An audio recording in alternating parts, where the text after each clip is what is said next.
Your email is important, but sometimes emails go to spam. LinkedIn is great. Again, doctors aren't really trained and dentists aren't really trained to check their LinkedIn all the time. What your objective is. What role are you looking for? Are you somebody that is a new dentist and later on you want to grow with a company and be a mentoring dentist or a chief dental officer for a company or whatever? Talk about where you are and where you want to go. Education and licensures. Education, talking about where you have practiced is important, what states you practice in. Education, where you've done CEs, anything special that you're doing. Some companies love when you do missions of mercy and you go and work on patients that are in need. All that stuff is really important to have on there. Clinical experience, highlight your scope and your outcomes. What have you done? How many root canals? How many crowns? What you're comfortable doing, what you're not comfortable doing. It's really important. Highlight your certifications. Sometimes I don't see BLS. Sometimes I don't see CPR. That you are, certified to read CBCTs. All that stuff is really important. And then your volunteer work and any leadership stuff, really important. Do you notice one thing that's not on here? Research projects. I can't begin to tell you how many resumes I've received where I literally have 6 pages of research projects. Yes, I'm interested on the effectiveness of fluoride and how it helps teeth from getting decayed. And your research project is great and you should be proud of it. And it shows that you're interested in the science of what you do. But that doesn't always convert for companies or even private practices when they're trying to hire you. They want to know the nuts and bolts. So summarizing that you've worked on a couple of research projects at the bottom because it looks good, great. But writing every single research projects that you've been published on, nobody really is interested in that. And I can tell you more often than not, we as recruiters get very frustrated when we have too much to read.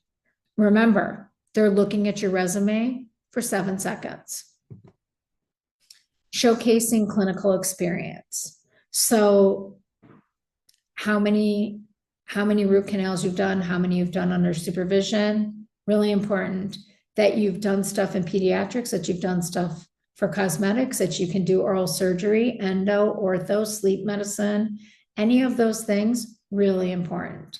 It's going to be important to a company where when they look at their demographics and it's a lot of kids, and it might not be a pediatric practice, but it might have a lot of families with a lot of kids, that they want you because you have that experience with kids.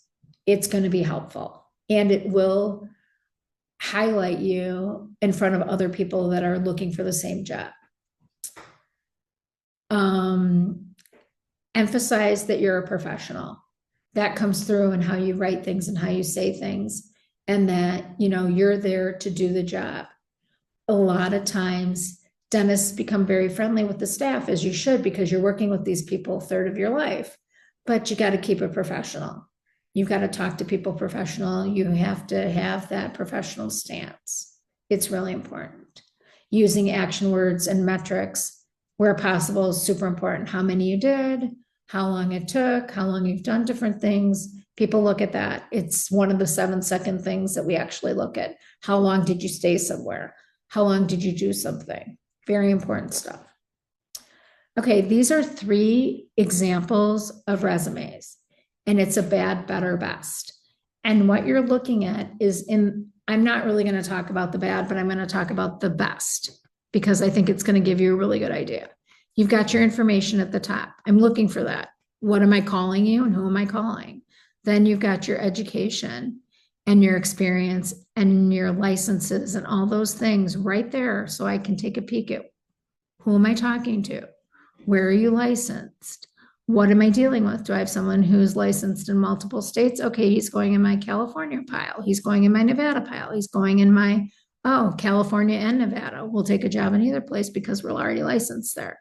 Because licensing, I will tell you, as a recruiter, is one of the longest things besides credentialing that will slow down you converting from one job to another.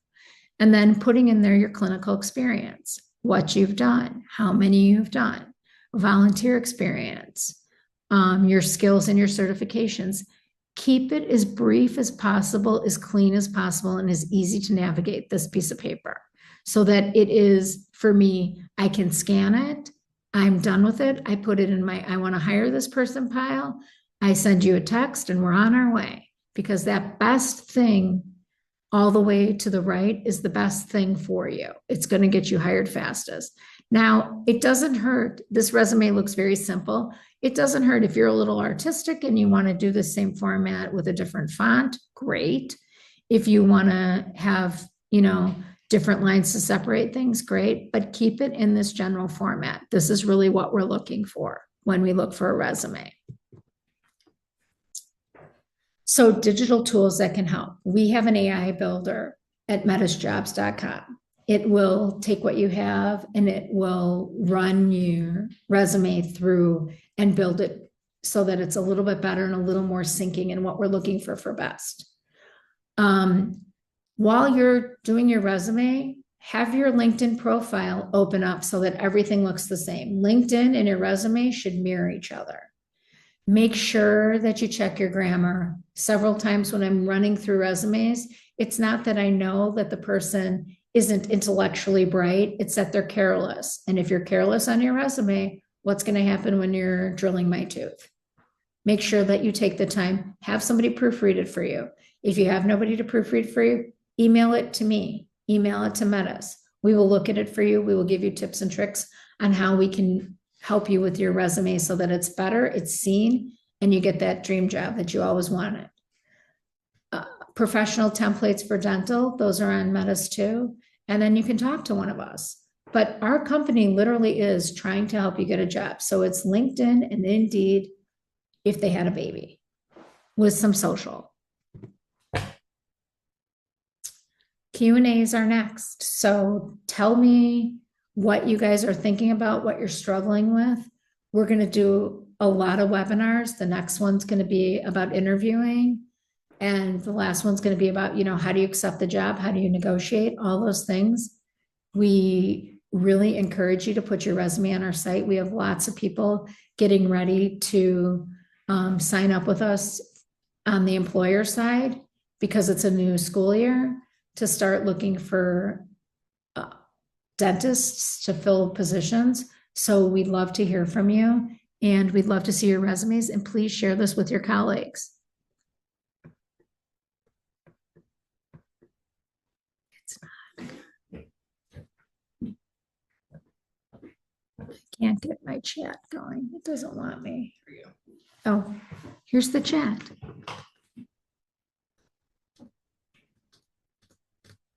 Somebody wants me to explain about the 7 seconds. So you might get like 20 chats, 20 resumes in a day. You don't have time to look through all of them and be nitpicky. So you're going to probably look at them for a second, see if it fills what you're looking for, and then you're going to put it into a pile off to the side. Unless it's somebody who's got some really great talent that you think that you can give to one of your clients that's wanting to get hired, it's definitely something that you want to make sure that that resume is seen. So having all your stuff in there quick for us to digest is really important. I got no more questions. Nobody? None of you?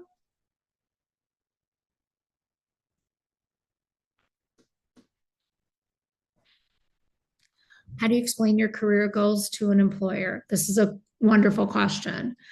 They're going to ask you in an interview, what are you looking for? You just got out of dental school. How long do you expect to be practicing with us? What are you looking to do? I have a lot of dentists that come out for a year and then go back and go do a GPR, go to endo school, are trying to get into a pediatric program and an ortho program, and they can't because there's only so many seats. So definitely we'll tell you that explaining what you want to do is really, really important. Telling them that you're looking for your entry-level first dental job, you're willing to work on mentorship, you have ambition about having a future practice that you own yourself. They may say to you, well, we love that. We're a DSO. We have a practice we want to open over here. We'd love to help you with the management part of owning that company. And you can own the practice with us as a DSO. So we service, all the operations part of it. You don't have to worry about that type of stuff. What do I put my resume on if there's a gap due to something like family leave? That is the most amazing question. I love that. I get that a lot. If you had family leave, say that you've had family leave. Someone's going to understand that. There's a shortage of dentists. You guys hold a lot of cards. You don't realize that. And recruiters really don't tell you that. But if you are a mom and you're out because you had a baby and you're staying home, or and you decide to take a year off, you should take a year off. That's your child. You get that time once. If you have a sick family member, if you yourself were sick, just be honest about it. The integrity level is going to get you where you want to go. Someone's going to open up a conversation with you and say, oh yeah, my mom was sick. My dad was sick. I took 2 months off here. 2 summers ago, my dad was sick and I was out of work for 3 months because he was sick and then he passed away. And I'm very honest with people about that. It's a conversation starter too. Honesty is the best policy. Truly is. And talking about how you want to help their organization and the things that both of you can give each other. It's the same thing with negotiation. Everybody should win. You're winning by getting a job that pays you well and that you really like and they cherish you. And they're winning because they're getting a really good practitioner that's going to be able to grow the production in their business.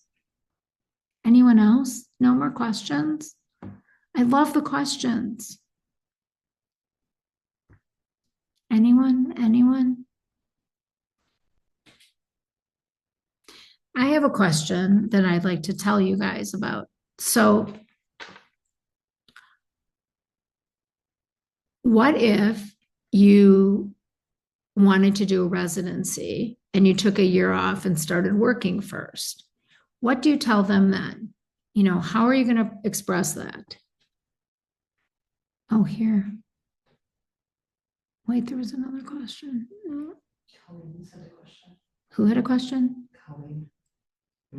Should I put my prior work experience if I am just out of school, even if it isn't related to the dentistry? Yes.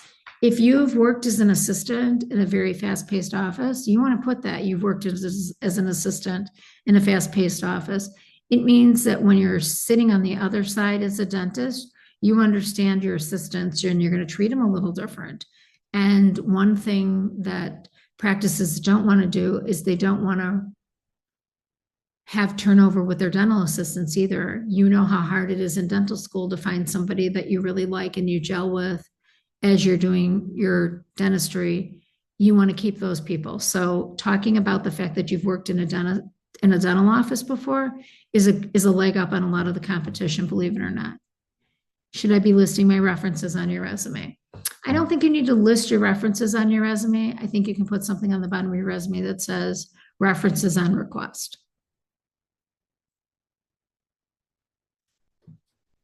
No more questions? All right, well, everybody, best of luck. Again, if you want help with your resume, if you want help finding a job, I'm more than happy to do it. I'd love to connect with you, your peers, your colleagues, your dental school and alumni associations. We really want to get this going, and the thing we need is more people like you interested in getting your resumes done right so that you can find the job of your dreams. We're so excited for you. Congratulations. And we can't wait for you to come to the next webinar, which will be in about 2 to 3 weeks. Oh, wait. How can I contact you personally if you need help? I think my email is Sari@medisjobs.com. I'm Sari. I'm going to type it out. Oh, no, it's not letting me. Hold on.